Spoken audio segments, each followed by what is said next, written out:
Hello guys, welcome to today's class. Today we're gonna continue with the unit number 11. In order to do so, we're gonna start with the listening and vocabulary topic, alright? So here we have in the exercise 1. Work in small groups. Decide at what age you think young people should make their own decisions, be financially independent, and leave home. Alright, so call your classmates and discuss this with them.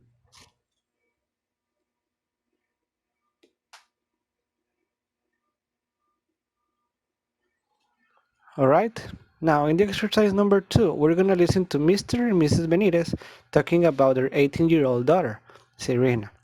Which of the following sentences best summarizes their feelings? Alright, so I'm gonna play an audio. Please pay attention, here it goes. Track 2.39. What is Serena going to do when she graduates from school? Until a few months ago, she was going to go to college, but she's changed her mind. Now she figures she's going to make it in the music world. And how do you feel about that? We think she's making an enormous mistake. But surely she can go back to her studies if her music career fails. That's true, but once she gets a taste of freedom, she'll find it harder to go back to college. I just think it's such a waste. 4 years from now, she'll have graduated and she'll still be young enough to try out the music business. At least if it doesn't work out, she'll have a qualification behind her. Have you discussed this with her? Of course, but she's made up her mind. We're just hoping that she'll get it out of her system and then come to her senses and go back to her studies. When I graduated from high school, I didn't go to college, and I've regretted it ever since. I just don't want her to make the same mistake I did. Will you support her while she's trying to be a rock star? You mean financially? No. She won't be living at home, and we can't afford to pay for her to live in Los Angeles, so it's up to her to make it work. Well done.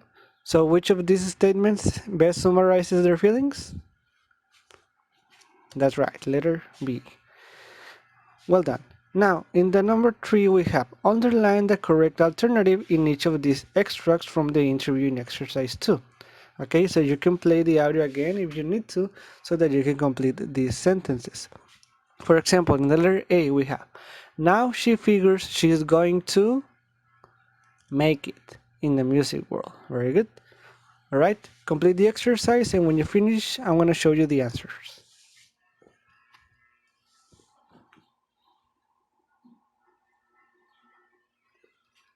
Very good. Let's see. In the letter B, we have, once she gets of freedom, she'll find it harder to go back to college. What will be the answer? Taste or feel? That's right, taste. Then, at least if it doesn't work out, she'll have a good qualification behind her. That's right. Then, the letter D says, we're just hoping that she'll get it out of her system. In the letter E, we have, and then come to her senses and go back to her studies. Finally, we can't afford to pay for her to live in Los Angeles, so it's up to her to make it work. Very good. So you can see, guys, this is gonna be the vocabulary that we're gonna see on this topic. So let's take a look to the explanation of these words. The first phrase that we have is make it. In this case, we're not talking about literally make something. When we say make it, we talk about the action of succeeding in a particular activity. Then we have taste of freedom. Well, this is literally when you taste a little bit of freedom, that you have a short experience of liberty, so you want more of it. So that you just have a little taste of freedom, and obviously you will want more. Then we have get something out of your system. When you say this is when you do something enough so that you don't want to do it any longer. For example, if you want to do something different in your life, so it's good to get it out of your system so that you can move on by doing some other things. Then we have come to your senses. This is just to begin to use good judgment, okay? So to think clearly about the thing that you are gonna do. to have a good judgment. Then, finally, we have be up to somebody. This is when you say a phrase like, hey, it's up to you, so that the situation depends on you, that it is responsibility of someone to do something. For example, in your case, that you're students, it's up to you to have good grades, to have a degree, to get better in your subjects at school. It's up to you, okay? Very good.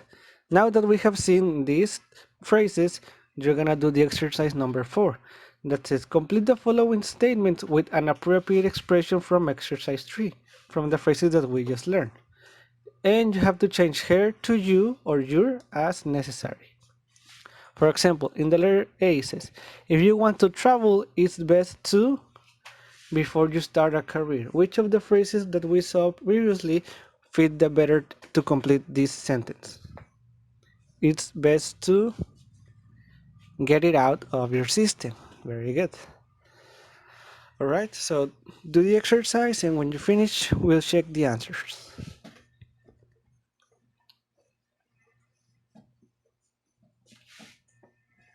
Alright, here go the answers.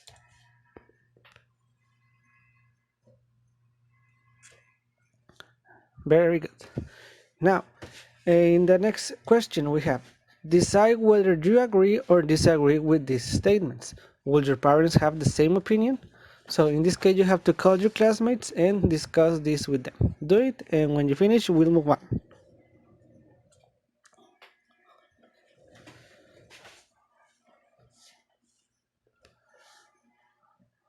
Alright, let's continue. Now, we have a reading and grammar topic. In the exercise 1, it says, work with your partner. Read a conversation between an interviewer and Serena, in which Serena talks about her future. Think carefully about the context and underline the most appropriate future forms.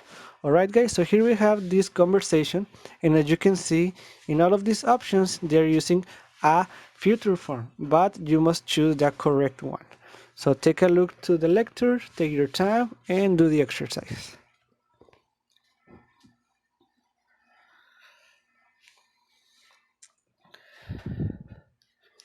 If you have finished, now let's continue with the exercise 2. I'm gonna play an audio of the conversation so that you can check your answers. So here goes the audio. Track 2.40. You're graduating from high school soon, aren't you? Yes, my exams start next week. But I'm not too worried about the results because when I'm done with school, I'm going to concentrate on my music career. I'm the lead singer in a band, and I don't need any qualifications to do that. I see my future very clearly. It's obvious that I've got what it takes to be successful. I'm going to be incredibly famous and fabulously rich. So you've already got a contract then? No, not yet. Actually, we don't have a manager yet, but the minute I've taken my last exam, I'm going to find a really good one. So, do you intend to continue living at home? No way. I'm moving to Los Angeles as soon as I graduate. LA is where it all happens in the music industry. Do you think you'll be able to live off your music right from the start? Well, if we don't make it right away, we might have to get part-time jobs for a few months or something. I know it's going to be hard at first, but I bet you, by this time next year, we'll have had a single in the charts. And where do you see yourself 5 years from now? In 5 years, I'll be staying in the best hotels and won't be able to walk down the street without being recognized. In fact, I'll give you my autograph now if you like. It'll be worth a fortune in a few years. All right. Now, please discuss this question with your classmates. Have your parents ever been against something you wanted to do? So call your classmates and discuss this. And when you finish, we'll move on.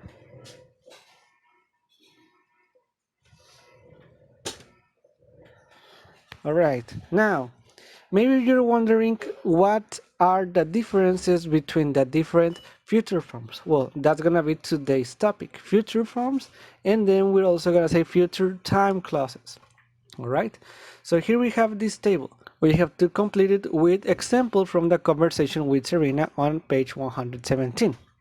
All right. So here we have 7 different ways to use the future. The first one is when you have will. Here it says that you use will plus infinitive, but we know that we're talking about base form. And we use this for predictions and also to make an offer. What example of this can you see in the lecture? That's right, it'll be worth a fortune in a few years. Yes, this is a prediction. Then another example is, I'll give you my autograph now if you like. That is an offer. So we can use the word will or negative won't in the base form when you want to make a prediction or an offer. Then when we talk about a possibility in the future, we can use might and the base form. Can you see any example like this in the lecture?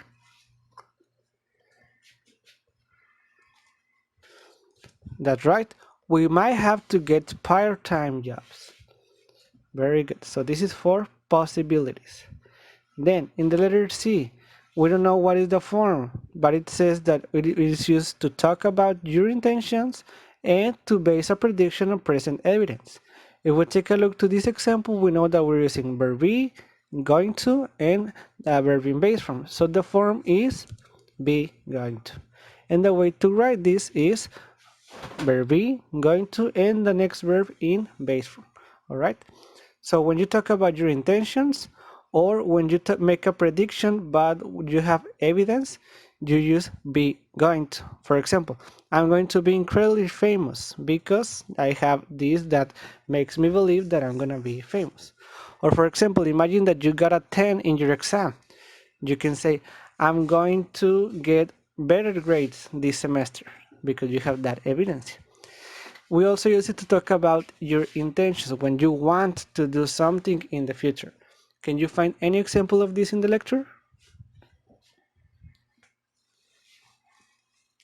That's right. I'm going to concentrate on my music career. Well done. Then, in the letter D, we have present progressive. We know that the present progressive is when we have the verb be and a verb in ing, like I am doing, she is singing. But when we use this for future, is to talk about plans and arrangements. And you see any plan that she has in the future in the lecture? That's right, I'm moving to Los Angeles. Yes.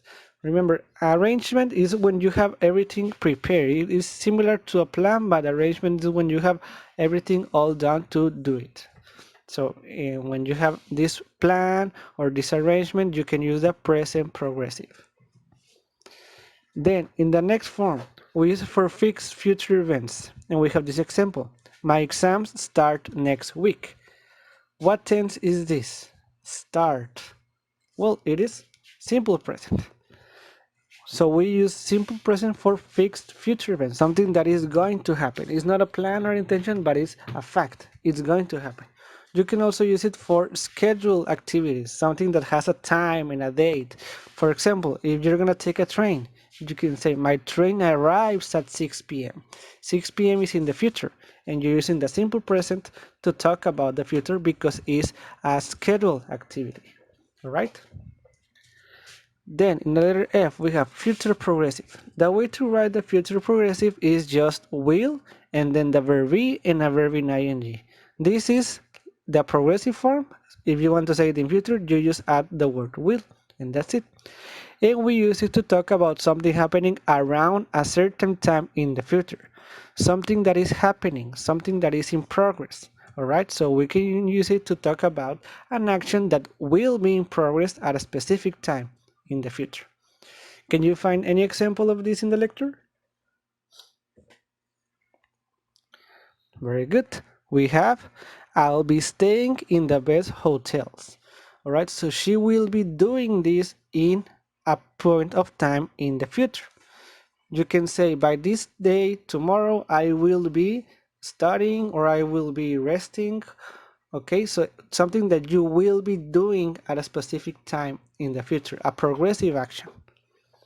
Finally, we have here an example of the last form that says, by this time next year, we'll have had a single in the charts. Which is the form used here? That's right, future perfect. Because as you can see, we have will, then we have the verb have. In this case, you cannot use has, just have, and then a verb. But this verb must be in past participle. Very important. And we use this form to talk about something completed by a certain time in the future.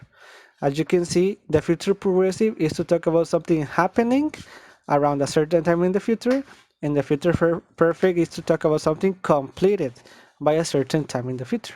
Or in other words, something that will be completed before a time in the future, so that you will have completed an action by this time.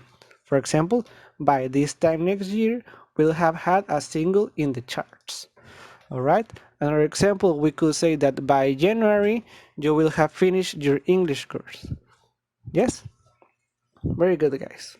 Okay, I hope that there's no questions about this topic. If there are, please send me a message so that I can help you. But now, we're gonna do a little exercise to practice these different structures. In your notebook, you're gonna write one sentence for each of the future form sentences seen on this topic.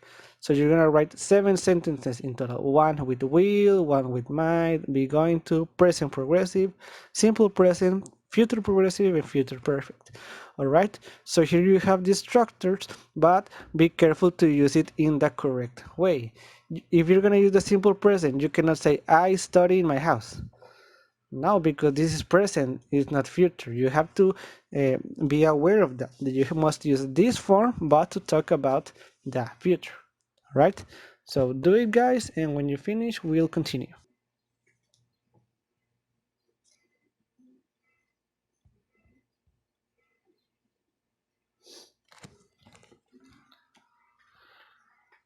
All right, let's move on. Now, in the exercise number 2, we have, look at these sentences. In each sentence, underline the main clause, put the subordinate clause in parentheses, and circle the conjunction. Then answer questions 1 to 3. All right, before you do this exercise, maybe you're wondering, what is the main clause? What is subordinate clause? And what is a conjunction? All right, so let me explain this before you do the exercise. Let's see. First of all, main and subordinate clauses. The main clause expresses a complete meaning. It alone stands as a sentence. This is also known as an independent clause, that a sentence that you can read without any problem. For example, I saw a man, or he did his homework. This is a complete sentence. But a subordinate clause cannot express a complete meaning itself. It depends on the main clause. Here, sorry, I'm missing the letter F, it's itself. For example, I saw a man who was crying. You cannot say who was crying alone because it doesn't make sense. Or he did his homework, but he forgot it. You cannot say, but he forgot it alone. You need the main clause so that this clause makes sense. You cannot say, but he forgot it by itself. But if you say, he did his homework, but he forgot it, well, that makes sense. So there is the difference between the main clause and the subordinate clause. All right? Now, the conjunction, what is this? Here we have, it's a word that joins words, sentences, clauses, or phrases. So we're gonna join 2 clauses, for example, this and this, with 1 conjunction. In this case, the conjunction will be who, because we have this clause and this clause. So this is the conjunction. Over here, he did his homework, but this will be the conjunction. He forgot it, because this is the other clause.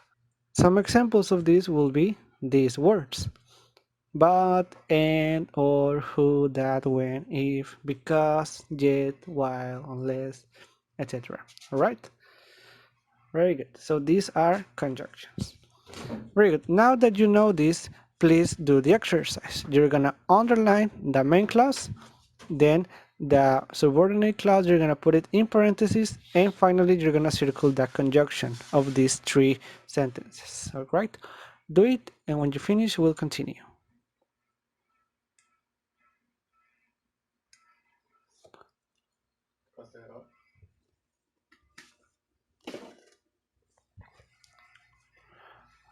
All right, let's check the answers. In the letter A, we have, the minute I've taken my last exam, I'm going to find a really good one.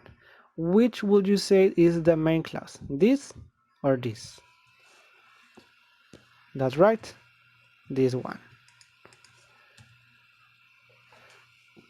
So obviously the subordinate clause will be the first one. And this is the conjunction, the meant, because this is the way that we're connecting this clause with this clause. Then in the letter B we have, I'm moving to Los Angeles as soon as I graduate. So which would you say is the main clause? That's right, I'm moving to Los Angeles. So the subordinate clause is as soon as I graduate, and the conjunction is as soon as. Finally, if we don't make it right away, we might have to get part-time jobs. The main clause is we may have to get part-time jobs. And obviously the subordinate clause will be the other if we don't make it right away. So here we have that the conjunction is if. Well done, guys. Now let's answer these questions all together. In which clause, main or subordinate, can you use a future form? Are we using the future form in the main clause or in the subordinate clause? That's right, in the main clause. Then, what verb forms can you use after a conjunction? Here we have the conjunction we're using. We don't make it right. This is simple present. This is present progressive. So we can use simple present, present progressive, or even present perfect. That's right. Then, when do you use a comma to separate the two clauses? As you can see here, we have a comma to separate the clauses. And here we have also a comma to separate the clauses. What do these two sentences have in common? Well, that we start the sentences with the subordinate clause and not with the main clause. So when you start a sentence with a subordinate clause, you have to write a comma between both clauses. Alright, if there are no questions about this topic, guys, let's practice it with another exercise. Here we have, complete the sentences about the future with an appropriate form of the verb in parentheses. Alright, so you have to see which is the best form to write these verbs. For example, in the letter A, if my exams, my parents, me. I can tell you that the letter A, fail, will be in simple present. If I fail my exams, my parents will kill me. Alright? So like this, please complete these sentences, and when you finish, I will show you the answers.